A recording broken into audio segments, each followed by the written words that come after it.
개인에게 적용해서 말씀을 전달을 드리는 것입니다. 그래서 남천교회 헌신 예배에 대한 부분들 자주 드리지 않기 때문에 이 말씀을 어떤 말씀을 하나님이 주십니까? 라고 고민을 많이 했어요. 그래서 기도하면서 긴 시간 동안 생각을 먼저 했습니다. 그리고 나서 이제 에베소서 말씀을 꺼내들었어요. 오늘 본문은 크게 두 가지로 나뉩니다. 이것은 쉽게 말해서 이제 교회에 대해서 말씀을 하고 있죠. 에베소서는 머리 대신 그리스도와 그리스도의 몸된 우리 연합된 교회에 대해서 말입니다. 이 교회는 개교회가 아닙니다. 한 교회만이 아니라 전 이 세상에 있는 모든 교회, 또 더 나아가서는 단위가 작게는 우리 개인을 다 교회라고, 성도를 교회라고 부르고 있죠. 그래서 본문이 크게 두 가지로 나눠집니다. 교인들 간의 일치단결입니다. 교인들 간의 먼저는 일치단결이다. 또 하나는 뭐냐면요, 그리스도를 닮아서 새 사람을 입자, 이렇게 표현합니다. 새 사람을 입어라 라고 표현하고 있다는 것이죠. 그리스도 교회의 성도들의 일치 단결 플러스 그리스도를 닮아서 새 성도가 되자, 새 옷을 입자, 새 사람이 되자. 먼저 교인들 간의 일치 단결하기 위해서는 선제되어야 할 조건들이 필요합니다. 아마 흔히들 생각하시는 부분이 있으실 것 같아요.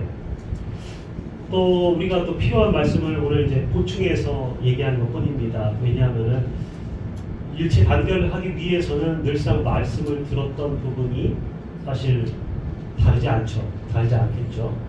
거기다가 오늘 좀 부족한 부분들을 보충드리고자 합니다. 바로 교회에 대한 사랑이다. 교회에 대한 사랑을 사도 바울을 통해서 하나님께서 그에게 지혜와 마음을 주심으로 말미암아 교회에 필요한 말씀을 여기 기록해 놓고 있는데, 그것이 바로 교회에 대한 사랑이다. 무엇을 위해서야?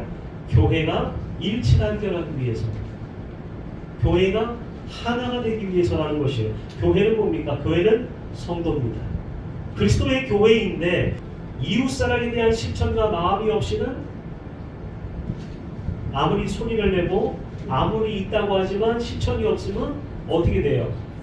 그것은 하나님의 교회를 모르는 것이요, 하나님의 계명도 모르고 그렇게 실천하며 살아가지 않는 성도가 된다라는 것입니다. 교회는 예수님의 핏값으로 세워져서 구원 받은 성도들, 또 받아야 될 성도들까지를 전부 포함해서 성도들이 모인 공동체가 교회이며, 또한 우리 자신을 교회라고 성경은 일러주고 있다는 것이에요. 그러면 교회가 어려울 때는 어떻게 될까요? 교회가 어렵다. 교회가 어려울 때는 성경 말씀에 서로 같은 마음을 품어라는 것이에요. 다른 마음을 품어? 아니죠. 같은 마음을 품어. 교회가 일치 단결하기 위해서는 공동체가 목표를 가지고서, 그 목표는 교회를 건축하는 목표일 때도 있어요. 그러나 그것은 영원한 목적이 아니겠죠. 영원한 목적은 그렇지가 않아요. 하나님의 말씀을 지켜가면서 하나님의 말씀을 가지고서 우리가 어떻게 살아야 될지에 대한 영원한 목적을 가지고서 목표를 삼아야 된다는 거예요. 그러려면 어떻게 돼요? 교회가 가지는 목적이 무엇이냐는 거예요.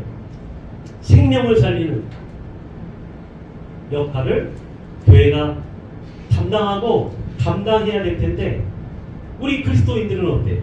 나만 구원받은 것으로 만족하며 하늘나라 갑니까? 아니죠. 나를 통해서 만약에 그렇다고 한다면, 나의 구원으로 만족했다면 예수님께서는 전도인을 파송할 필요도 없고, 예수님께서는 제자를 삼을 필요도 없고, 예수님께서는 전할 필요도 없다는 것이죠. 개개인이 알아서 그냥 성경책 써서 줄 테니까 알아서 믿어라. 그죠? 그럴 수도 있어요. 여기가 교회의 어떤 성지요 메카니까 너희들이 알아서 들어오건 나가건 자유니까 구원을 받던 못 받던 간에 당신 책임이니까 알아서 하시오 라고 했을 거라는 것이. 그런데 좀 반대죠. 예수님께서는 제자를 삼아 아버지와 아들의 이름으로 세례를 주고 온 세상으로 제자를 삼는, 온 족속으로 제자 삼아 세례를 주고 예수 그리스도의 복음을 널리 전파하신다 그래요. 생명의 복음을 전파하신다. 교회가 왜 필요해? 교회가 왜 필요해? 교회가 필요한 것은 여러 가지가 있어요. 여러 가지 목적을 나열할 수 있지만 생명을 살리는 곳이 교회다. 할렐루야. 생명을 살리지 못하면 교회 역할 할 수 있어요? 못해요? 못하죠. 안 한 거죠. 방종한 거죠. 생명을 살리지 못했는데 우리가 무슨 상을 바라리요? 라는 것이. 내가 내 가족과 일가 친척과 내 주변 사람과 이웃과 내가 아는 친구와 동창들과 선생님들과 나의 스승과 내가 만나는 모든 사람 가운데 내 인생 가운데 내가 살면서 생명을 전했는가? 아니면 비즈니스를 했는가? 아니면 나를 위해서 살았는가? 나만 배불리 먹을 뿐더러 그것으로 만족하며 살았는가? 그렇게 단절된, 생명이 단절된 인생으로 살 것인가? 라는 것이 어떻습니까? 살아온 세월이 살 날보다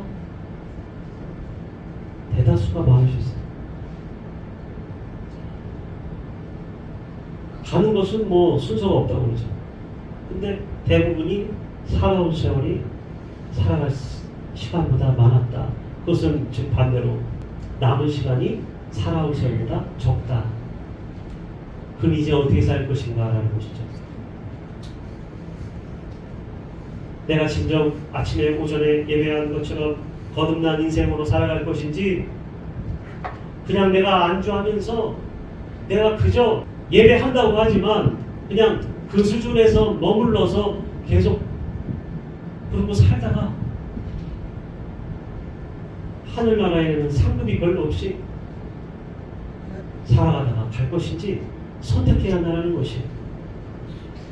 그래서 교회가 어려울 때는 서로 같은 마음을 품어야 된다.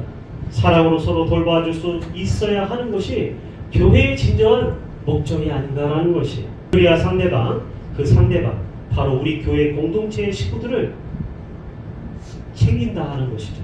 그것은 실천이에요. 말씀을 귀로 들으나 실천하지 않으면 그거는 죽은 믿음이에요. 귀로만 들으면 뭐예요?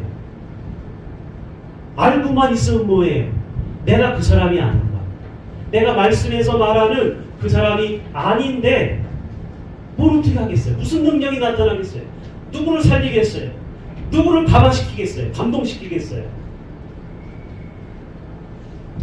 살면서 적어도 한 사람 이상 나를 통해서 내 삶을 통해서 내 인생을 통해서 당신을 보니까 내가 진짜 내가 교회는 안 나왔는데 내가 한번 당신 따라서 한번 믿어볼까라는 생각도 들어. 그런 마음도 들어. 다른 사람들은 못 믿겠는데 내가 당신을 보니까 하나님이 계시는 것 같아.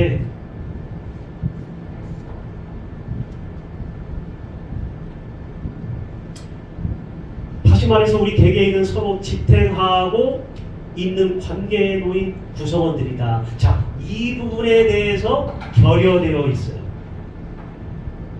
다시요. 우리 개개인은 서로 지탱하고 있는 공동체라는 것이에요. 유기적이에요. 누구는 코요, 누구는 눈이요, 누구는 귀요, 누구는 발가락이요, 누구는 다리요, 누구는 팔이요, 손이요. 역할들을 각각의 분담된 역할들을 할 수 있고 나에게 주신 것과 내가 가진 것이 작더라도 교회를 위해서 섬길 수가 있는 것이죠. 그렇지 않았다고 드리는 말씀은 아니에요. 그냥 말씀 그대로 저는 전달을 하려고 할 뿐이죠. 왜요?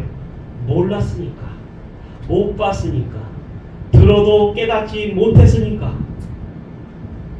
신앙생활을 하고 있는 가운데 너는 너요, 나는 나다 라고 생각해 왔으니까 무슨 소리냐? 내 가족만이 내 식구지. 아니에요.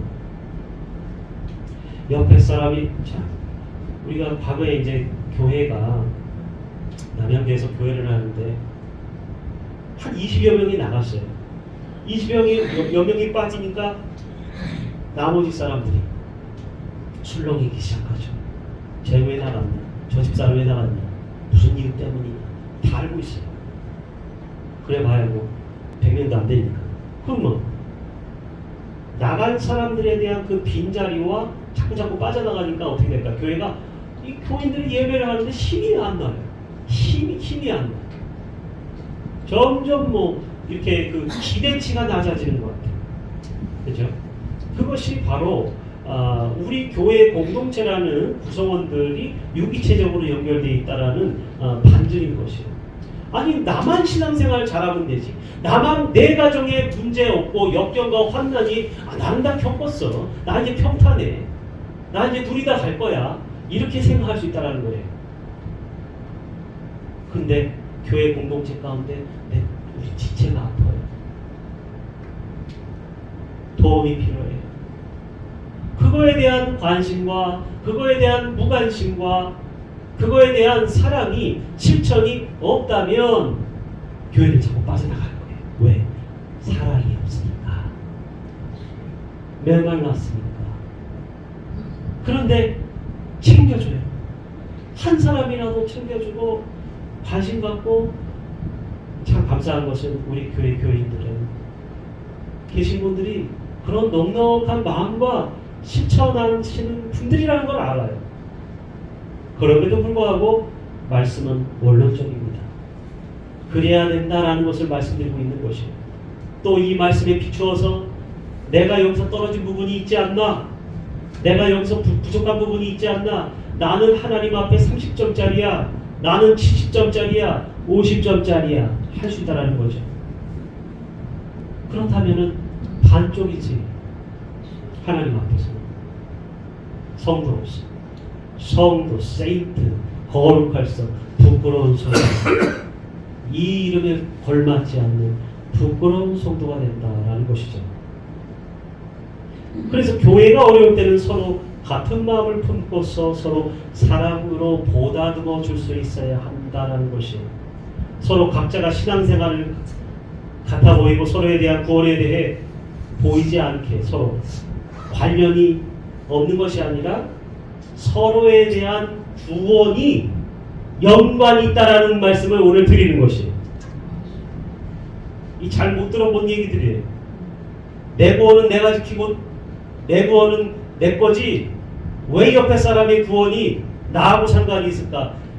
옆에 사람이 시험 들면 그 시험이 번져나간다는 것이 교회 안에. 그렇게 한 가정, 두 가정, 세 가정 되면 교회에 10가정도, 20가정도 영향을 미칠 수 있다는 것이에요. 아니요, 목사님도 뒤로 넘어갈 정도예요. 좀 지나치게 말씀드립니다. 그런 교회들 많아요. 하루아침에. 부흥하는 것도 하루아침에. 부흥하는 게 얼마 안 걸려요. 큰 교회에서 잘 교육받은 부목사님들이 담임 목사님으로서 그 교회에서 분리 개척을 해줬을 때 그 교회가 처음에는 고생을 하지만 인지도가 있는 또 그런 분들도 있죠. 인지도가 있는 교회겠죠. 거기에서 인지도가 있는 목사님들이 있어요. 처음에는 다 진짜 멍멍 고생을 해요. 개고생을 해요. 그런데 시간이 지나니까 500명, 1000명 금방 모여요. 1년 안에 모여버려요. 물론 수평이동이죠. 근데 수평이동만 되겠습니까? 수평이동 가운데 믿지 않는 영혼들을 다 주워 담아서 끌고 가는 거예요. 그렇게 돼 있어요. 교회는. 부흥하는데 얼마 안 걸려요. 금방 부흥합니다. 그러니까 너도 나도 교회 건물을 널찍하게 그냥 땅을 어떻게, 교회 건물을 어떻게, 교육관을 어떻게 지어놓고 시설 잘 해놓는 거예요. 게다가 현대인들이 먹고 살기 편하고 좋으니까 시설이 잘 안 갖춰진 교회 갈까요? 시설 잘 갖춰진 교회 갈까요? 전도를 하려도 그 부분을 무시할 수가 없다는 것이죠. 그러므로 때를 우리 교회는 기다려야 된다는 거예요. 당장에 무슨 뭐 어떤 성과를 내고 당장에 이걸 하고 아예 그러려면 여기 개조를 해야 돼. 젊은 사람들이 오려면 젊은 사람들이 좋아하는 것도 줄 수 있어야 돼. 뭘 줄 거예요? 계속. 필요를 물어봤나요? 필요를 조사해봤나요? 아니잖아요. 모르잖아요. 아니면 나부터가 내 자녀들에게 우리 교회를 소개해 줄 수 있어야 되는 거죠. 저는 꼬마 지인이가 있기 때문에 이 꼬마 유치원 같은 그 부서가 없잖아요. 지금. 그러니까 다른 엄마 아빠들이 아이들을 자기들은 교회 안 나가는 저기 성도들이 많아요. 성도는 아니죠. 불자도 있고 뭐 여러 사람도 어디 원불교도 다니고 막 그러는데 근데 교회를 보낸다는 거예요. 왜 보내요? 맡기기가 좋아요. 주일날. 그러다가 변화가는 것이지. 처음부터 나오나요? 밥 사준다고 나오나요? 그러다가 변화합니다. 그러다가 나오는 사람들이 간혹 생기는데 그것도 붐을 타요. 뭐냐면 그것도 교회 나가는 거 유행인 거 아세요? 한두 가정 나오고 야 너 무슨 소리야? 너 웬 교회? 그러면 옆에 사람도 귀를 좀 세우고 마음이 요동쳐요. 야 옆집 202호도 나가는데 304호도 나가더라. 야 우리도 한번 가볼까? 근데 어느 교회? 그건 선택이죠. 중요한 것은요. 우리가 신앙생활하는 가운데 서로에 대한 구원에 대해서 보이지 않게 연결되어 있다는 거예요. 이런 얘기는 또 잘 안 들어보셨을 것 같아요. 때문에 말씀을 깨닫고 오늘 말씀을 이해하면요. 그리스도의 장성한 분량이 우리에게 충만해져야 한다라는 말씀으로 귀결이 됩니다. 오늘 말씀 가운데 그리스도의 장성한 분량이 우리는 충만해져야 되는데 충만하다 안 충만하다? 충만하지 않으니까 말씀하는 거예요. 여기서. 그죠? 하나님의 기준은 상당히 높아요. 사실은 신앙생활하는 것이 쉽다라고 생각하시지만 기도생활을 깊이 해보세요. 하나님을 가까이 해보세요. 그러면 가까이 하면 할수록 어떻습니까? 예전에 뜨거우셨을 때가 있죠. 그러면 막 생명이라도 바쳐서 명령하시면 난 불속이라도 뛰어들 수 있는 그러한 요청들이 올까봐 두려운 거예요. 내가 가진 것을 다 팔아서 가난한 자들에게 주고 너는 나를 쫓아가라고 할까봐 두려운 거예요. 난 지금 먹고 살 것도 없는데 교회가 어렵다고 하는데 이 일을 어찌할 거라는 두려운 거예요. 이것이. 난 이만큼 했는데 난 이렇게 하기도 지금 벅찬데 하나님은 합리적인 하나님이세요. 억지로가 아니에요. 그걸 싫어하세요. 그걸 순전히 받아들일 하나님도 아니신 것 같아요. 말씀을 보면. 아니 교회를 세웠는데 교회 문 닫을 놈이 있으면 좋겠다라고 왜 말씀하시겠어요? 하나님 박력 있으세요. 우리 인간에게 표현해서 좀 죄송스럽지만 또 하나님 확고하신 하나님이시라고. 덥든지 차든지 해라. 내가 너를 터야 내치리라. 어중간한 걸 싫어하세요. 올라면 오고 말라면 말하라는 거예요. 하려면 하고 말라면 말하고를 누가 너에게 그것을 요청했느냐 그거예요. 깨끗한 심령으로 순전한 마음으로 자원하는 심령으로 하나님 앞에 하는 거지 사람한테 했겠느냐라는 것이. 우리 모든 봉사가 사람한테 했다면 여러분은 불쌍한 사람들이에요. 그러나 하나님한테 했기 때문에 여러분은 자랑할 만해요. 아멘. 칭찬받을 만하다는 거예요.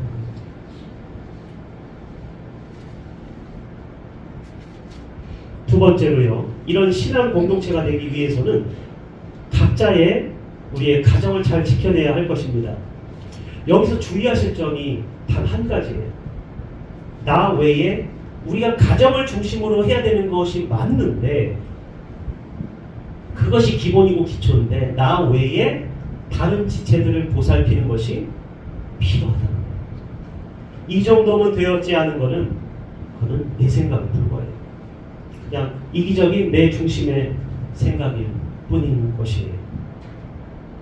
지체의 필요를 서로 아셔야죠. 돌본다라는 개념. 돌보기 위해서는 관심이 필요합니다. 관심이 필요해요. 여기에서는 이기성이 들어가면 안 돼요. 여기서는 질투가 들어가면 안 돼요. 여기서는 원망이 들어가면 안 돼요. 여기서는 시기 질투죠. 시샘하면 안 돼요. 교인들 시샘 유명합니다. 개신교 교회 시샘 유명해요. 말씀에 어디가 단 한 말씀도 그렇게 하라고 가르쳐 준 적이 없어요. 인간 냄새가 나더라고요. 하나님의 예배하는 장소에서 인간 냄새가 썩어 빠지게 진동하는 것이에요. 죄송합니다. 이렇게 표현해서. 그럼 교회에 사람들이 와야 하나요? 와가지고 아이 뭐 다도 기원해 가지고 앉아 있는 거나 가가지고 동네에서 그냥 담배 피던 거나 원두막에 앉아가지고 뭐 노닥거리는 거나 교회에서 똑같네. 그러면 변화가 없고요. 그 사람의 영생 책임도 못 지고요. 그 사람은 말씀 들어놓은 게 아니에요. 그러니까 교제하기 위해서요. 친구 없나? 시간 때우기. 그런 분들도 와야 되는 것입니다. 교회로 와야 돼요. 그런데 전도의 문이 어떻게 보면 활짝 열린 거예요. 오히려. 그런 분들이 와야 돼요. 예수의 하나님을 모르는 지체들이 와야 돼요. 그거는 잘하는 거예요. 그렇다고 한다면. 교회라도. 오히려 그것을 몰라서 그래요. 접촉점이 없거든요. 교회가 딱 단절된 상태로 교회는 거룩해야 돼. 교회 가면 뭐 술, 담배도 안 해야 되고 하여튼 다 단절시켜요. 그러면 세상 사람들이 와요? 못 와요? 못 와요. 그래서 나 담배 피는데요. 나 아직도 술 못 끊었는데요. 그게 정죄의 대상이 아니에요. 교회가. 그게 말씀이 아니에요. 나 도박하는데요. 나 사기쳤는데요. 예전에 강남음식 기도원에서도 제가 목사로 있을 때 거의 뭐 수십 명의 목회자들이 수십 명 이상이 있죠. 근데 어느 여자 전도사님이 헐레벌떡 놀래가지고 밤중에 이제 목사님들 찾아왔어요. 무슨 얘기가 들어보니까 상담을 받았는데 자기가 사람 죽였대요. 그리고 기도하러 온 거예요. 와야 됩니까? 딴 데 가야 됩니까? 올 수 있죠. 살인자도 오는 곳이 교회예요. 도둑놈이 오는 곳이 교회예요. 사기꾼이 오는 곳이 교회예요. 죄 짓지 않은 사람은 교회에 올 수가 없어요. 그런 사람은 없으니까. 교회는 열린 곳이라는 거예요. 누가 다 세력처럼 문 닫아놓고 이런 사람들만 구별돼서 성찬 예식에 참여하듯이 그렇지는 않아요. 다 열려 있어요. 의인을 부르러 온 것이 아니라 내가 죄인을 부르러 왔나니. 이 세상 모든 사람들은 죄 가운데 태어났기 때문에 죄를 가지고 살아가는 인생들이라고 볼 수 있다는 것이죠. 세 번째는요, 교회 목회자 가정을 성도분들이 지켜주셔야 돼요. 교회 목회자와 가정들을 성도분들이 지켜주셔야 되는 그런 원리로서 교회가 성립되고 짜여져 있어요. 목회자는 왜 필요합니까? 목자는 양떼를 위해서 존재하는 것이 목자입니다. 그죠? 양떼가 없이는 목자가 성립이 안 돼요. 그러니까 목자는 양들도 물론 바뀔 수 있지만 목자도 바뀌는 것이 목자의 위치예요.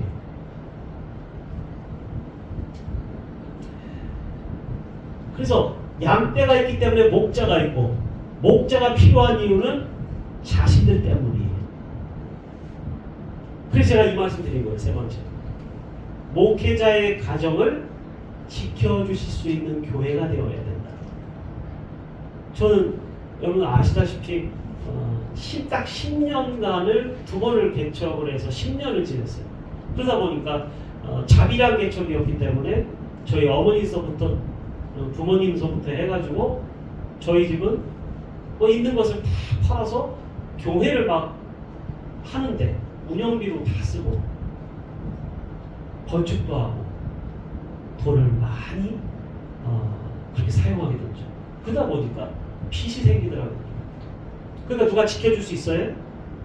이세 개척해서 뭐 이제 새 성도들인데 새 신자들도 거의 뭐 몇 년 안 된 성도들도 있고 계시는데 교회 역사가 이렇게 오래되어야 24년 됐죠. 25년째 되어야 신앙심이 좀 깊고 그래도 교회의 연륜을 가지신 어르신들과 같은 분들이 많이 계시는 거예요. 근데 이제 신생 교회로 막 일어나기 시작하는 뭐 사람들이 막 제법 좀 막 모인다고 할지라도 거기에서 그렇게 뿌리 깊은 신자들이 계실까요? 잘 없다라는 것이에요. 시험이 오니까 작은 풍랑에도 막 요동치면서 쓰러지기 시작하는 거예요. 이렇게 24년씩 된 교회는 그런 일들을 수동식 해봤어요. 보지 않았어도. 그죠? 그래서 세워지고 임명된 목사는 성도들에게 위에 11절 말씀처럼 목사와 교사로 주셨으니 이랬어요. 목사와 교사다. 원문에는 이것이 교사 따로 목사 따로가 아니에요. 이것은 하나로서 묶여져 있어요. 교사인 목사다. 이것은 즉 가르치는 목사를 얘기하고 있다는 것이 목사는 곧 가르치는 자다 라고 알려주고 있습니다. 가끔 보면요, 목사가 전도도 하고 목사가 교회 살림도 하고 목사가 운영관리하면서 채워놔야 하고 이렇게 생각하시는 교인들도 계신 것을 보고 깜짝 놀라요. 그것은 저와 같이 과거에 자비랑 개척을 했을 때는 그렇게 해야 돼요. 당분간은. 그래서 그렇게 생각하시는 그 분들은 전혀 말씀을 읽어보지도 않았고 모르고서 하는 얘기라는 거예요. 뭐가 뭔지 모르더라. 교회가 뭔지 제대로 교육을 받지 않았다라는 증거예요. 그러면 뭐 그걸 탓할 수는 없어요. 왜? 교회가 교육을 안 시켰기 때문에 못 받았기 때문에. 그럼 어떻게 됩니까? 교육을 받아야죠. 교육을 받아야 돼요. 지금 그냥 받는 거 아닙니다. 교육을 받으셔야 돼요. 몇 개월 이상 받아야 돼요. 뭐 한두 시간 받아서 무슨 뭐 직분 받는 줄 아십니까?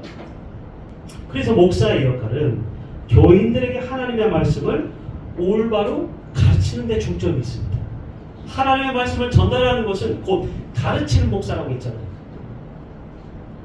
여러분, 제가 속으로 깜짝 놀라는 부분이 있어요.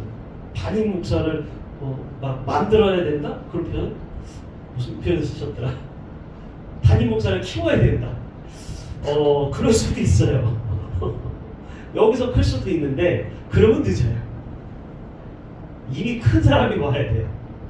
이미 목자는요, 목자의 역할을 다 훈련받고 목자의 역할을 할 수 있는 사람이 와야 목사의 역할을 하는 것이지, 여기서 훈련받는 거는 그거는 예전 세월이에요. 예전 세월. 제가 25, 6때 신학을 시작했거든요. 그게 한 25년 됐어요, 지금. 25년. 그리고 신학교 3학년 때 전도사로 그때부터 나왔어요. 올해 이제 짬밥이 있죠. 교회도 그 청년 때부터 제일 아주 예쁘고 잘생기고 젊고 그럴 때부터 권사님들 사이에서 맨 앞줄에서 신앙생활을 했어요. 얼마나 교회에서 저를 예뻐하셨는지 몰라요. 그래서 뭐만 있으면 그냥 앞에 세우고 하게 하시고 막 계속 교회에서 때로는 봉사의 직분이 5가지나 됐다니까요. 1년 동안. 근데 그렇게 맡으니까요. 집 떠나서 교회 앞에다가 방 얻어서 살았는데 5가지 맡으니까 제대로를 못해요. 한 2가지 정도가 2가지나 많으면 3가지. 네, 진짜 많으면 3가지죠. 그 이상은 힘들더라라는 것을 느꼈습니다. 목사는요, 주어진 사명이 끝나면 교인들 곁을 떠나게 되어 있어요.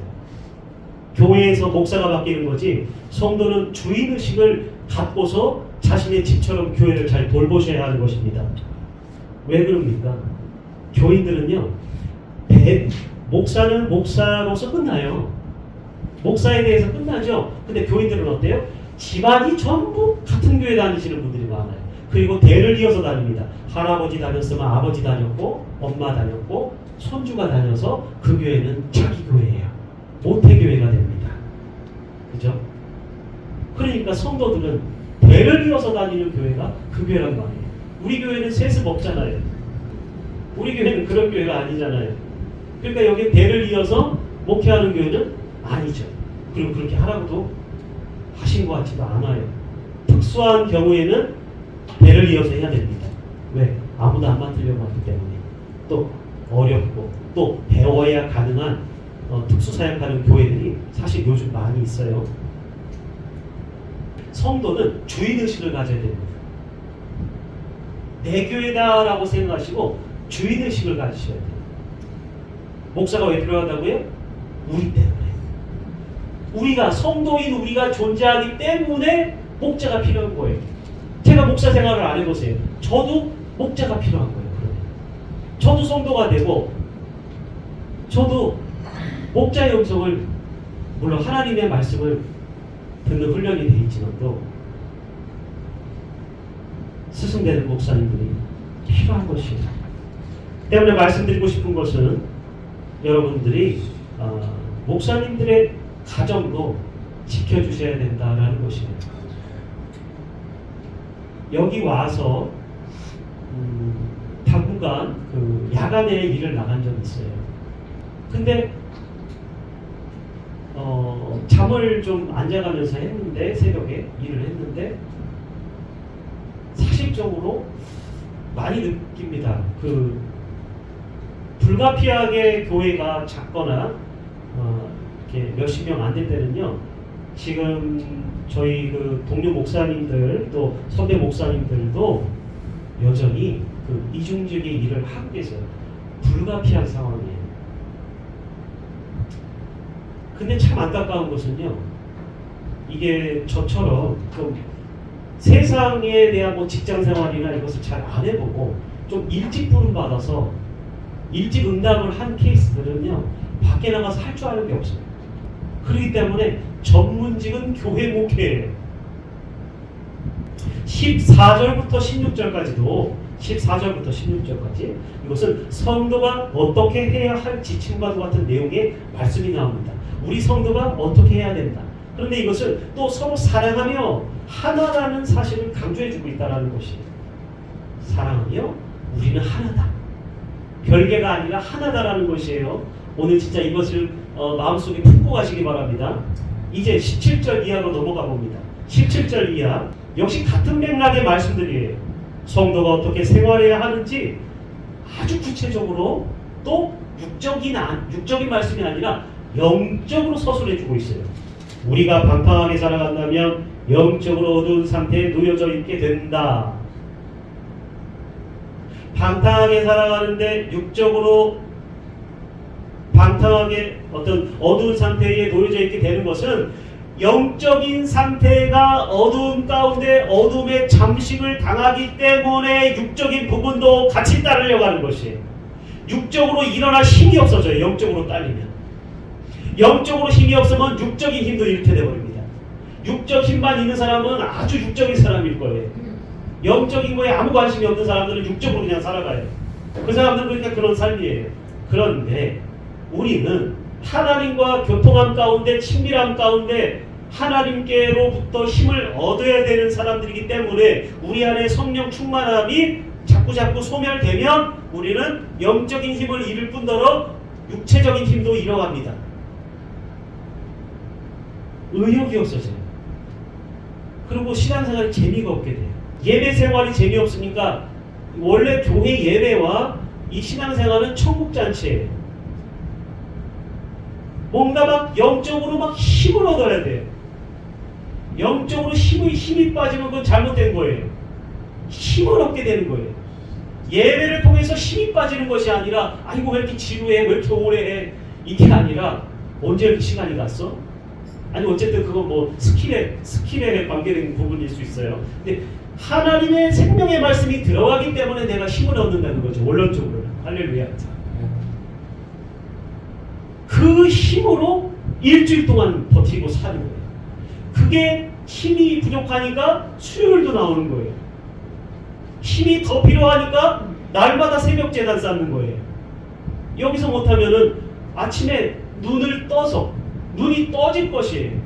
하나님이 깨우십니다. 시간 딱 되면. 눈이 떠지면 그때 다른 거 하는 거 아니에요. 뭐 뉴스 보고 다른 거 하고 내가 운동하는 거 그건 좀 이따 하세요. 일단 먼저 하나님 앞에 오늘 하루를 내 인생을 하나님과 만남의 시간을 가지시기 바랍니다. 그게 정상적인 크리스천들의 삶이에요. 근데 하나님의 생각에서 떠나 있고 말씀에서 떠나 살게 되면 그게 와요 안 와요? 전혀. 하나님이 문을 쾅쾅쾅 두드려도 몰라요. 누굴 통해서 직언을 해줘도 몰라요. 말씀을 앞에서 스피커를 음량을 높여서 세게 외치는데도 깨달음이 없어요. 이러면 이거 심각한 거예요. 이거 답답할 노릇이에요. 어디 가서 해결할 수가 없어요. 아무리 100만원, 1000만원짜리 상담료를 내도 어디서 해결할 방법이 없더라. 어디서 해결해요? 나와의 하나님과의 관계. 그런데 그것을 깨뜨리기 위해서는, 열게 하기 위해서는 교회 예배가 필요한 것이에요. 말씀을 사모하고 예배를 사모하며 나오시기 바랍니다. 아니 그렇게 되기를 원하는 거예요. 우리가. 저도 역시 마찬가지예요. 예배를 사모하게 되고 말씀을 사모하게 되고 그렇게 되는 게 내가 정상궤도에 있는 사람이다. 그런데 수요일 날도 뭐 금요일 날도 새벽이든 밤중이든 내가 기도할 시간에 다른 온갖 것으로 생각이 다 들어오고 있고 교회의 생각은 안 나요. 기도 생각은 안 나요. 아이고 내가 이렇게 살면 안 되지. 내가 이렇게 낙오되어 있는 것처럼 내가 이렇게 있으면 안 되지. 일을 하면서도 부담이 있는 거예요. 아이고 내가 이 시간에 내가 예배 한 번은 더 드리고 내가 하나님 앞에 기도하는 시간을 갖고 이래야 되는 거예요. 내가 영혼들을 만나고 친구들을 만나고 여러 사람들을 만나는데 그 사람을 다른 것이 목적이 아니라 그 사람들의 영혼이 불쌍히 여겨지고 그 사람들의 영혼을 예수님의 마음으로 보게 되고 그럴 때 그 사람은 정상인 것이에요. 그렇지 않다면 당신은 깨어있는 신자가 아니라는 것이죠. 그래서 저희는 18절 말씀에 이렇게 얘기합니다. 저희 총명이 어두워진다. 저희 총명이 어두워진다. 마음이 굳어짐으로 하나님의 생명에서 떠나 있도다. 마음이 굳어졌대요. 총명이 어두워졌대요. 기도를 하는데 파킨슨병이에요. 기도를 하는데 파킨슨병이에요. 그런데 왜 그러냐? 왜 그렇게 질병의 분류로 들어갈 수 있느냐? 총기가 없어요. 느부갓네살에게 총기를 하나님이 가져가시니 그 사람은 보통 때와는 아주 다른 사람이 되어버렸어요. 무기력한 사람이 됩니다. 총기가 돌아오면 그 병이 나을 줄 믿습니다. 총기가 사라질 수 있어요. 그러니까 하나님의 말씀에서 떠나 살다 보니까 지금은 괜찮아요. 젊으니까.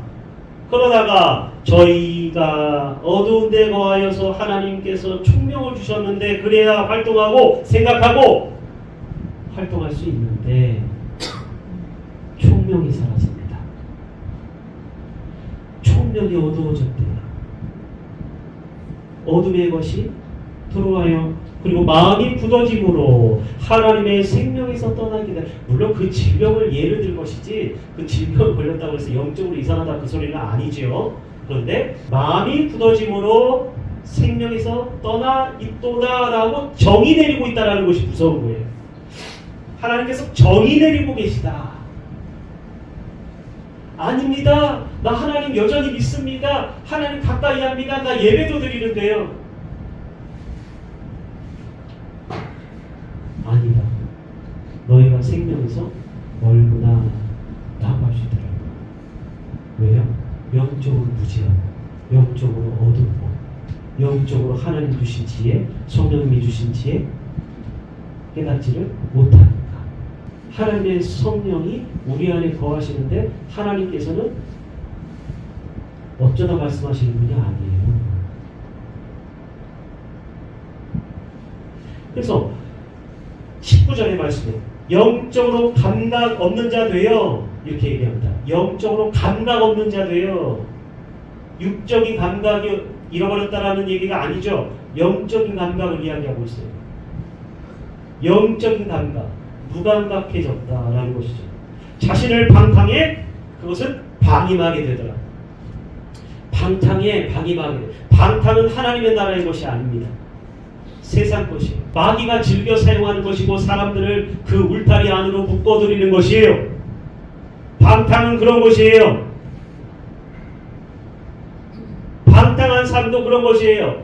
방탕한 울타리 안으로 들어가기 좋아하는 친구들은 그런 사람들은 그런 삶을 살아갈 뿐이에요. 그게 좋아서 가는 거예요. 세상이 좋은 거예요. 즐거운 거예요. 즐기는 것이고 탐닉하는 것이에요. 그리고 모든 더러운 것을 욕심으로 행하게 되더라. 아니 뭐 그런다고 해서 세상 사람들이 뭐 더러운 삶을 살겠어요? 하나님 보시기에 더럽더라.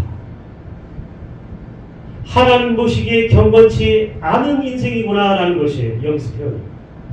실제적으로 더럽다라는 것이 아닐 수 있어요. 하나님 보시기에 하나님의 눈으로 볼 때는 더러운 것을 욕심으로 행하고 있구나 라는 것이에요. 세상 것에 탐욕을 받게 된다는 의미도 됩니다. 탐심이 있고 탐욕이 있고 미혹되고 그것이 좋아서 이끌려 갔기 때문에 나의 경건을 팔아넘깁니다. 무가치하게 강냉이하고 바꾼 거예요. 기껏 해봐야 뻥튀기고 강냉이에요. 열심히 모았는데 열심히 기름을 모았는데 열심히 경건생활 했는데 열심히 말씀 들었는데 모아서 가지고 있는 내 안에 보물인데 앱다 모르겠다 그러고 갔다가 강냉이하고 촉 바꿔서 먹네요. 그게 방탕으로 들어가는 거예요. 얼마나 비참한지 몰라요. 생각을 함부로 할 수 없어요.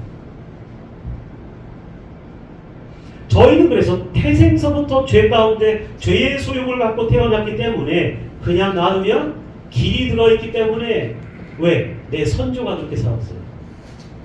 나의 죄송한 표현이지만 나의 부모님이 그렇게 살았어요. 하나님 없이 독실한 크리스천 하나님이 인정하시는 노아처럼 의인이 아닌 이상에는 전부 다 죄에 길들여진 삶을 살았고 그 대에서 못 끌어냈기 때문에 우리 가운데서 내가 가르쳐주지도 않은 죄의 모습이 내 자녀에게 나타나고 그 죄 가운데서 허우적거리면서 그 죄와 싸우면서 살아야 되는 숙제를 안고 있다는 것이에요.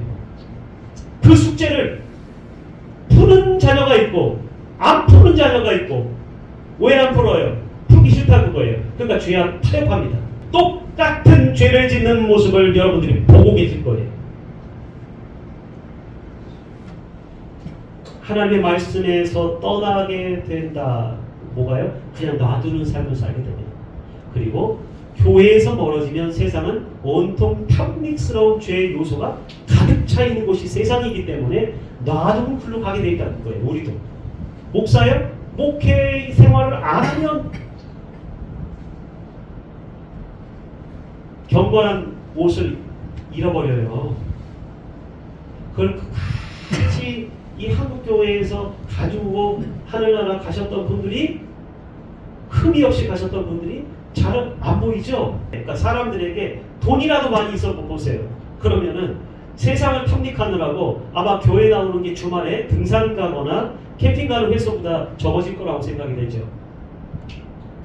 즐거울 거리들이 많으니까, 부족함이 없으니까 이제 교회 나오는 것보다 다른 것들이 즐거워지더라 그거예요. 사실 돈이 없고 돈을 못 벌어도 죄를 짓게 됩니다. 가정에 죄를 짓게 되고요. 남의 것을 빌려서 못 갚아 결과적으로 도둑질하게 될 수도 있어요. 없으면은요. 없기 때문에 거짓말 치게 되고 도둑질할 수 있어요. 남편과 아내, 남자, 여자 구분할 것 없이 다 상황이 닥치면 다르지 않게 된다는 것이에요. 근데 교회의 경우라면 어떨까요? 교회가 어려워요. 제가 2번의 개척으로 그래서 아까 빈 얘기를 했어요. 근데 누구 책임일까요? 그 빚진 게. 첫 번째로는 목회자 책임일 수 있어요. 왜냐하면 그 신생 교회였기 때문에 목사님 저에게 책임이 있죠. 그리고 다음으로 누가 책임져야 될까요? 교인들이 책임져야 돼요. 성도들이 같이 아까 초반에 말씀 뭐였어요? 연합된 유기적으로 묶여있다라는 것이에요. 교회는. 그러므로 목사 한 사람만의 책임이 아니에요. 시간이 지나면. 우리 교회는요. 제가 개척했던 교회는 지나간 과거 일이고 우리 교회는 시간이 오래됐죠. 그러니까 벌써부터 사실은 교회 운영하는 것과 여러 가지 부분에서는 여러분들 한 분 한 분이 전부 다 주인의식을 가지고 여기 내 집이야. 하나님이 나에게 맡겨주신 이 지상에서의 천국을 누릴 수 있는 내 집이야 라고 생각하시면서 이 교회를 지켜 가셨어야 된다는 거죠. 저는 과거의 24년간의 내용을 잘 몰라요. 모르고 떠드는지도 모르겠어요. 그래서 원리 원칙을 제가 말씀을 드리는 것뿐입니다. 그래서 제가 빚과 이자를 감당해야 되는데 혼자서 짊어지게 되면 어때요? 안 되는 것이죠. 그래서 우리 교회가 마찬가지라는 것이에요. 목회자나 재정을 담당한 장로님 혼자서 홀로 그 짐을 감당하도록 하신다면 여러분들은 성경에 나온 것처럼 뭐라고 표현합니까? 방이 맞다. 자신의 책임을 지지 않았더라는 것이에요. 교회를 관리하는 것도 마찬가지인 것이에요. 물론 많은 애를 쓰시는 걸 알아요. 그동안에 말도 못하게 애를 쓰셨던 걸 알아요. 그렇게 나이들이 또 드셨어요.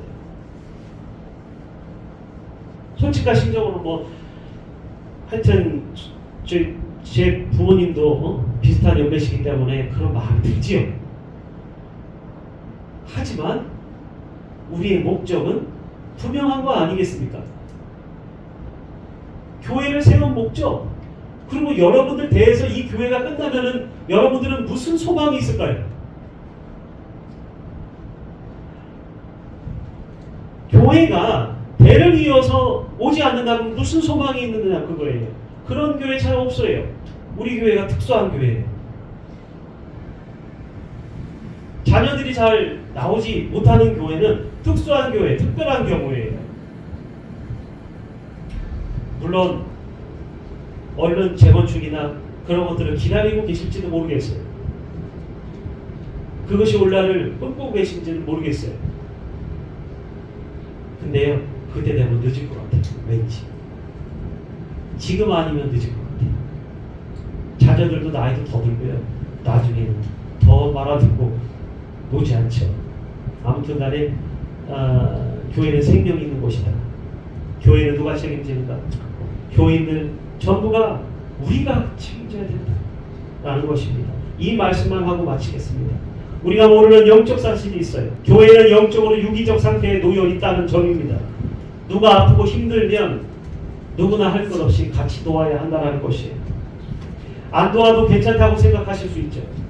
때론 그렇게도 산 적도 있을 수 있고 때로는 안 돕고 싶을 때도 있어요. 하지만 그렇지가 않습니다.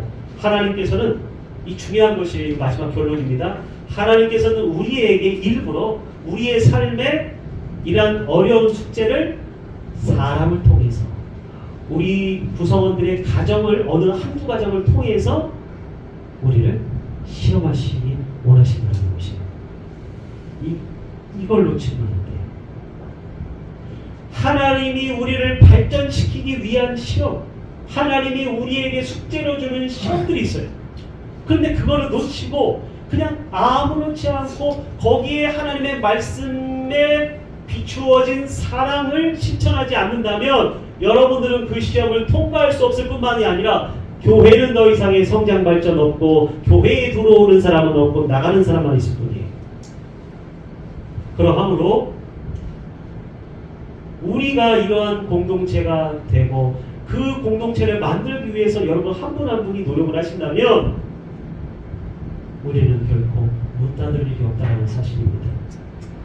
하나님이 주신 시험을 무시하지 마시고 우리가 즐거운 마음으로 받아들이시고 오직 심령으로 새롭게 되어 그분을 따라서 의와 진리의 거룩함을 지으심을 받도록 새 사람을 입기를 주님의 이름으로 축원드립니다. 하나님 아버지 고맙고 감사합니다. 하나님의 사랑하심으로 말미암아 우리가 새 사람을 입게 하여 주시옵소서. 오늘 말씀을 따라서 우리가 분발하여